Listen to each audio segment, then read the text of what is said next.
Welcome to my channel.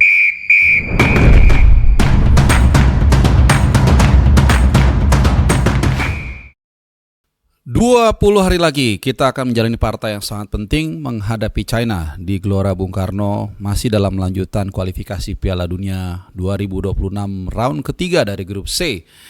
Pertandingan yang sudah sangat kita nanti-nanti, seperti yang sudah waktu kita selesai menghadapi Bahrain, menunggu partai lawan China, sepertinya masih lama lagi. Wah, masih 2,5 bulan lagi, tapi tahu-tahu nggak kerasa. Sudah di ujung bulan Mei, sedikit lagi kita akan mengakhiri bulan Mei, lalu menyambut bulan Juni. Dua pertandingan sudah menanti, lawan China tadi tanggal 5 Juni dan tentunya lawan Jepang di partai pamungkas dari grup C tanggal 10 Juni. Nah, kita akan bahas jelang persiapan pertandingan penting ini. Ada beberapa pemain yang akan kita singgung di kesempatan kali ini. Sebenarnya kalau boleh jujur banyak topik yang sangat menarik ya, mulai dari insiden di Liga 1, pelemparan bus di Persik Kediri, soal Yuron Fernandes, dan tentunya ada satu lagi yaitu regulasi terbaru ya, soal 11 pemain yang coba diusulkan. Tapi ya karena keterbatasan waktu dan tenaga, mudah-mudahan setelah video ini gue akan bahas soal yang terakhir tadi, terutama soal regulasi di Liga 1 yang akan memperbolehkan sebagai 11 pemain asing. Kita fokus dulu ke tim nasional kita. Seperti yang gue bilang, gak lama lagi kita akan menghadapi China. Tentunya beberapa pemain ya ada yang bagus, ada yang bugar, ada yang juga tantangannya bertambah. Nah, seperti apa? Kita mulai mungkin dari penjaga gawang. Ya, ini penjaga gawang dari Sirus Margono. Kenapa gue selalu angkat Sirus Margono? Bukan karena gue pengen mengangkat, tapi karena sepertinya sangat menggoda. Kemarin saat dia membawa timnya Dukak Jini bermain 1-0 ya menghadapi Drita. Jadi nama timnya Drita ini. Sirus Margono membawa timnya Dukak Jini menang 1-0, dan ini menjadi catatan yang cukup positif karena artinya dua pertandingan berturut-turut Sirus Margono mencatatkan clean sheet. Sebelumnya main 0-0 dan kali ini menang 1-0. Dan kita nggak tahu apakah dia juga akan menjadi alternatif menjadi penjaga gawang yang akan dipanggil, mungkin cadangan atau tidak, kita nggak tahu, karena seperti yang juga sempat gue ulas, Emil Laudero sudah firm timnya. Nanti juga akan kita singgung, bermain 1-1 di partai terakhir dari Karorese ya. Jadi sebenarnya ini partai yang gak berpengaruh, dan itu artinya nanti dia akan menjalani partai playoff promosi, dan kalau terus lanjut itu akan bermain sampai tanggal 31 Mei. Jadi ya sangat mepet juga ya waktunya dengan persiapan kita menghadapi China. Tapi terlepas dari itu ya, kembali ini keputusan kepada Patrick Kluivert dan kawan-kawan dan Alex Pastoor apakah memanggil Sirus Margono atau tidak. Karena jujur gue sering banget ngeliat dia main, walaupun ada yang live, walaupun sekali dua kali, tapi cuplikannya itu mainnya bagus banget gitu. Tapi ya kita nggak tahu, nanti keputusannya kita akan tunggu.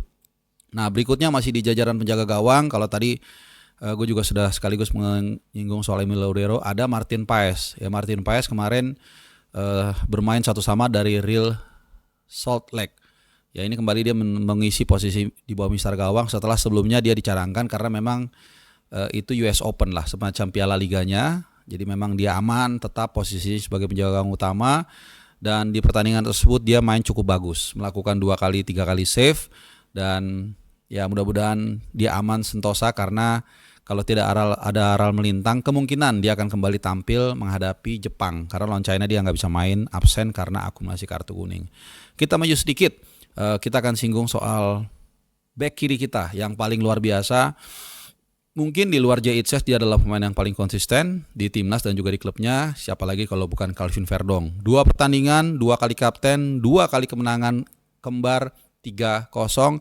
Kalau kemarin berhasil mengalahkan Ajax 3-0, bersalaman dengan Jordan Henderson pas coin toss. Kali ini NEC Nijmegen berhasil mengalahkan NAC Breda 3-0. Skornya kembar, jadi luar biasa.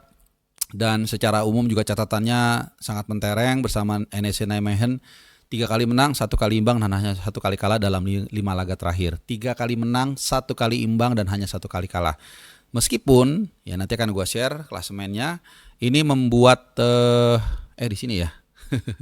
Ini membuat Nijmegen punya peluang untuk playoff Conference League, UEFA Conference League ya, bersama dengan Twente juga, klubnya Messilgers.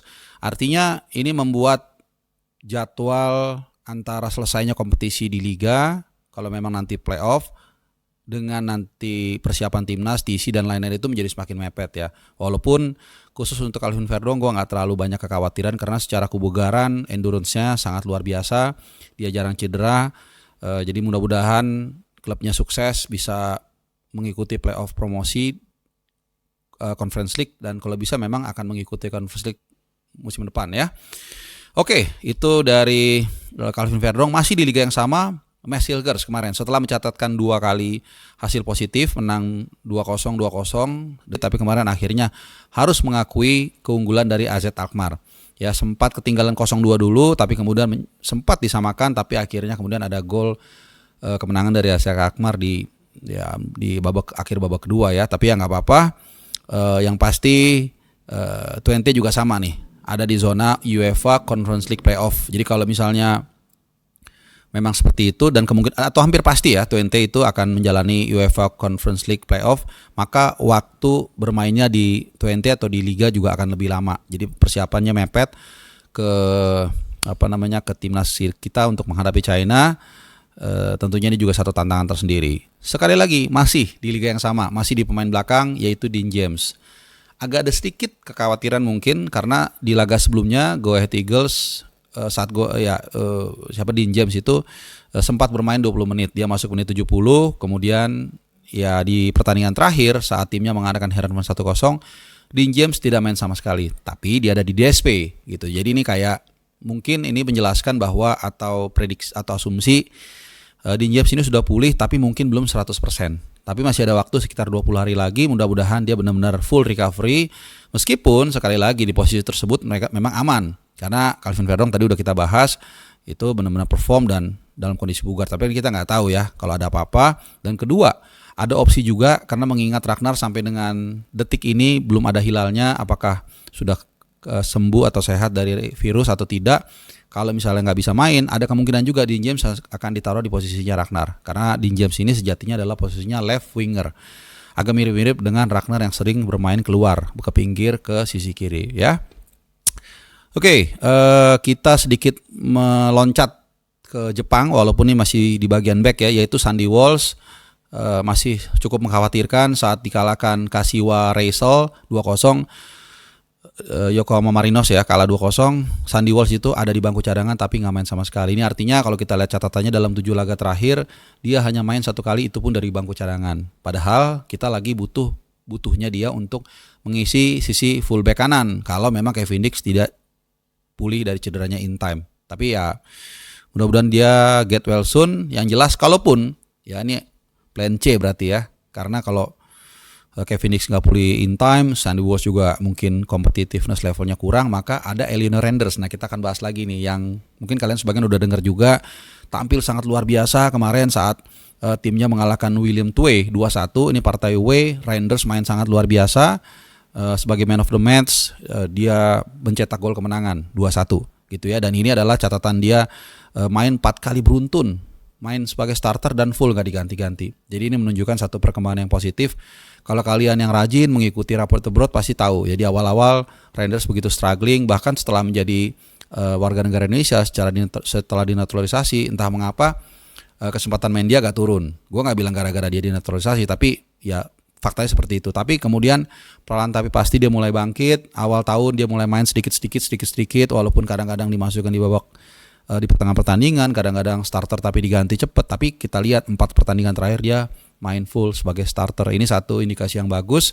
Tadi kalau memang Kevin Dix nggak bisa main karena cedera, karena belum pulih nanti tanggal 5 Juni, kemudian Sandy Walsh juga mungkin kurang perform, Eleanor Renders bisa jadi alternatif untuk menjadi bek kanan. Alright, kita lanjut ke last but not least, the one and only Prof Tom. Hai, berita yang kalau dari hasil mungkin kita ya kurang senang juga ya, karena dengan hasil 1-1 dari Fortuna Sittard artinya Almere City firm degradasi tanpa ada kemungkinan playoff. Karena kalau urutan 16 itu masih ada playoff degradasi gitu loh.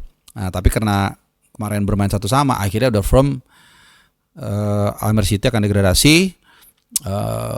Ada 2 hal yang menarik untuk kita ulas di sini. Pertama, ya berarti weekend ini pertandingan terakhir Almere City, setelah itu bisa langsung terbang ke Bali untuk gabung TC.